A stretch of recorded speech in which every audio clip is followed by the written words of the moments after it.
નમસ્કાર મિત્રો, સ્વાગત છે ફરી એક નવા વિડીયોમાં।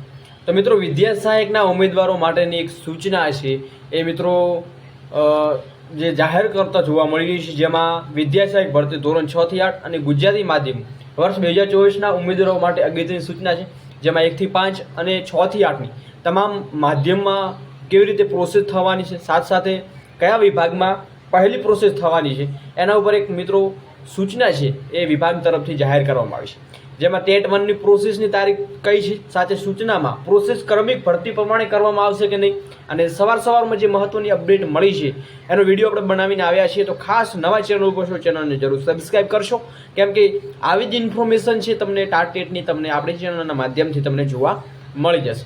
તો વધારે વાર ન કરતા આપણે વિડીયોની શરૂઆત કરવા જઈ રહ્યા છીએ। એના પહેલાં મિત્રો ખાસ સૂચનાઓ જે તમને અહીંયા જોવા મળી રહી છે, એના પહેલાં મિત્રો શિક્ષક ભરતી રદ કરવા બાબતે મિત્રો જે શિક્ષકોની ભરતી પ્રક્રિયા સ્થગિત કરનાર સ્કૂલ કમિશનરને શિક્ષણ મંત્રીએ ખખડાવ્યા છે એનો વિડીયો મૂક્યો છે, તો ખાસ એ વિડીયો જોવાનું ભૂલશો નહીં। અને શિક્ષણ મંત્રી અધિકારીને જે ખખડાવી નાખ્યા છે એનું કારણ શું હતું, સાથે ક્રમિક ભરતીની મહત્વની જાહેરાત શું મળી છે એની પર અપડેટ મૂકેલી છે, તો ખાસ તમામ ઉમેદવારો માહિતી નિહાળી લેશો। હવે મિત્રો અત્યારે ભરતી છે મિત્રો કંઈ ના કંઈ ગોટાળામાં જોવા મળી રહી છે, જેમાં તમામ ઉમેદવારો ક્રમિક ભરતીને લઈ જે આશ્વાસનો આપી રહ્યા છે કે ભાઈ ક્રમિક ભરતી થશે, સાથે સાથે મંત્રીઓ પણ આશ્વાસન આપી રહ્યા છે અને કુબેરભાઈ ડિંડોર પણ આશ્વાસન આપી રહ્યા હતા। તો હવે ક્રમિક ભરતીને લઈ એક સવાલો છે વધારે મિત્રો આપણને ઉદ્ભવી રહ્યા છે, તો હવે વિગતવાર થોડી ચર્ચા કરીએ કે સૂચનામાં શું શું અપડેટો મૂકવામાં આવી છે એના ઉપર થોડી વિગતવાર ચર્ચા કરીએ। તો વિદ્યા સહાયક ભરતી ધોરણ 6 થી 8 ગુજરાતી માધ્યમ વર્ષ 2024ના ઉમેદવારો માટે અગત્યની સૂચના છે જાહેર થતા જોવા મળી છે, જેમાં વિદ્યા સહાયક ભરતી ધોરણ 6 થી 8માં ગુજરાતી માધ્યમમાં વર્ષ 2024ના ઉચ્ચતર પ્રાથમિક વિભાગ ધોરણ 6 થી 8ના ઉમેદવારોનું ફાઇનલ મેરિટ મિત્રો 30/5/2025ના રોજ પ્રસિદ્ધ કરવા તેમજ 5/6/2025થી જિલ્લા પસંદગી કાર્યવાહી શરૂ કરવા સંબંધી આયોજન અગાઉ પ્રસિદ્ધ કરવામાં આવેલું હતું, તેમાં નીચે મુજબ ફેરફાર કરવામાં આવે છે। તો મિત્રો આપણને ખબર છે કે જે 6 થી 8માં ટેટ 2નું જે FML જે મિત્રો ફાઇનલ મેરિટ તમારું છે એ મિત્રો 5/6ની પણ 30/5 એટલે કે 30 તારીખના રોજ આવવાનું હતું, જે અત્યારે મિત્રો થોડું આપણને લેટ જોવા મળી રહ્યું છે।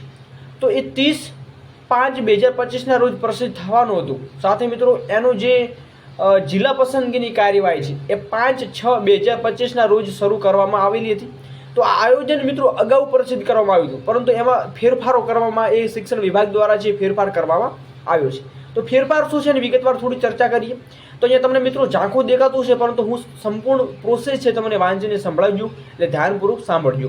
તો ગુજરાત હાઈકોર્ટમાં દાખલ થયેલા SCA એટલે કે જે 2025માં ઉચ્ચતર પ્રાથમિક વિભાગ અને ધોરણ 6 થી 8ના ઉમેદવારો જેઓએ જ્ઞાન સહાયક કે અન્ય ચાલુ નોકરી દરમિયાન કોઈ રેગ્યુલર અભ્યાસ કરેલો હોય તેવા ઉમેદવારો સંદર્ભે પિટિશનોની રજૂઆત સંદર્ભે જરૂરી નિર્ણય લેવા સારું નામકોટ આદેશ થયેલો છે, તેમને અત્રેની કચેરીએ આ સંદર્ભ મળેલી સૂચનાઓ અનુલક્ષી ઉચ્ચતર પ્રાથમિક વિભાગ ધોરણ 6 થી 8ના ઉમેદવારો કે જેઓ જ્ઞાન સહાયક કે અન્ય ચાલુ નોકરી દરમિયાન કોઈ રેગ્યુલર અભ્યાસ કરેલો હોય તેવા ઉમેદવારો જો તેવી કોઈ લાયકાતના ગુણ સ્વેચ્છાએ દૂર કરવા ઈચ્છતા હોય તો સમિતિના ઈમેલમાંથી જે તમને અહીંયા જીમેલ જોવા મળી રહ્યું છે, જે ઈમેલ ઉપર તમારે નમૂના પોતાની વિગતો અને 5/6/2025 સુધીમાં મોકલવાની રહેશે। તો તમે જોઈ રહ્યા છો કંઈ તમારા અનુલક્ષી ઉચ્ચતર પ્રાથમિકમાં કોઈ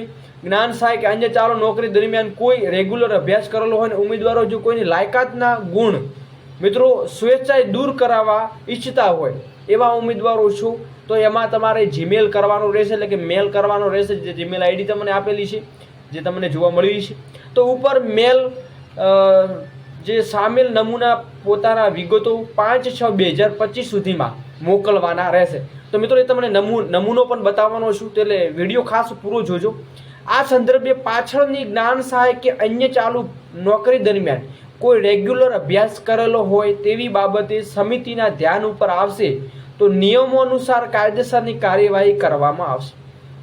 એટલે મિત્રો ચોખ્ખું લખેલું છે કે જો નમૂનામાં પોતાની વિગતો જો 5/6/2025 સુધીમાં મોકલી શકશે એવા સંદર્ભમાં જો પાછળથી કોઈ જ્ઞાન સહાયક કે અન્ય ચાલુ નોકરી દરમિયાન કોઈ રેગ્યુલર અભ્યાસ કરેલો હોય મિત્રો, મતલબ કે તમે જો જ્ઞાન સહાયકમાં નોકરી કરી રહ્યા છો ને કંઈ રેગ્યુલર રીતે અભ્યાસ કરી રહ્યા છો અને જો એ પછી પાછળથી મિત્રો કંઈ પકડમાં આવે છે તો એ નિયમો અનુસાર એ કાયદેસરની કાર્યવાહી કરવામાં આવશે, એટલે ઉમેદવારોને ખાસ નોંધ લેવી.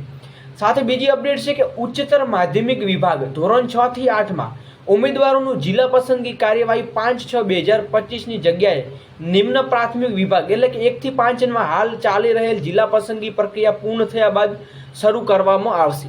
એટલે મિત્રો પહેલા 1 થી 5માં જે પ્રોસેસ અત્યારે મિત્રો ચાલુ છે 1 થી 5માં, તો 1 થી 5માં એ પ્રોસેસ પૂર્ણ થયા પછી ટેટ 2નો વારો આવશે એવું અહીંયા સૂચનામાં જે પત્ર આવ્યું છે મિત્રો, સૂચના પત્ર એમાં માહિતી આપેલી છે.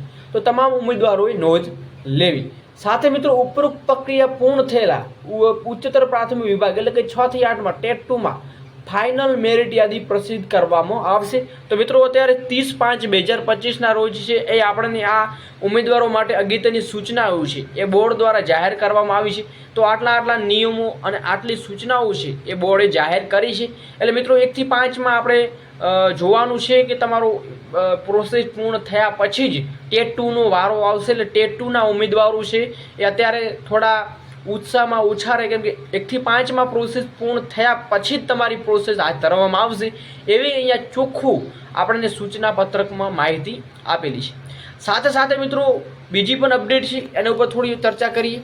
બીજી અપડેટ વાત કરીએ તો અહીંયા એક ઉમેદવારનું નામ, સરનામું, જે જ્ઞાન સહાયક કે અન્ય ચાલુ નોકરી દરમિયાન જે રેગ્યુલર અભ્યાસ કરેલો હોય તો ગુણ દૂર કરવા બાબતે અહીંયા તમે જોવા મળી રહ્યું છે. તો આ ખાસ મિત્રો જો તમે કંઈ રેગ્યુલર અભ્યાસ કરેલો હોય જ્ઞાન સહાયકમાં હો તો ચોક્કસ આ ભરી દેજો. પાછળથી જો કોઈ પકડમાં આવ્યા મિત્રો તો કાયદેસરની કાર્યવાહી થશે. તો ઉપરોક્ત વિષય પર જણાવવાનું કે સાહેબ જણાવ્યું છે કે વિદ્યાસહાયક ભરતી ધોરણ 1 થી 5માં અને ધોરણ 6 થી 8માં ગુજરાતી માધ્યમિક વર્ષ 2024માં 1/11/2024ના રોજ પ્રસિદ્ધ થયેલ જાહેર અરજી પ્રમાણે અને 6 થી 8માં ગણિત વિજ્ઞાન કે અન્ય કઈ માધ્યમમાં સામાજિક વિજ્ઞાન વિષય પર વિદ્યાસહાયક માટે ઉમેદવારી નોંધાયેલી છે અને ઉપરોક્તમાં મેં લાયકાત ગુણ દર્શાવેલા છે અને લાયકાત જ્ઞાન સહાયક અને અન્ય ચાલુ નોકરી દરમિયાન રેગ્યુલર અભ્યાસથી મેળવેલા છે.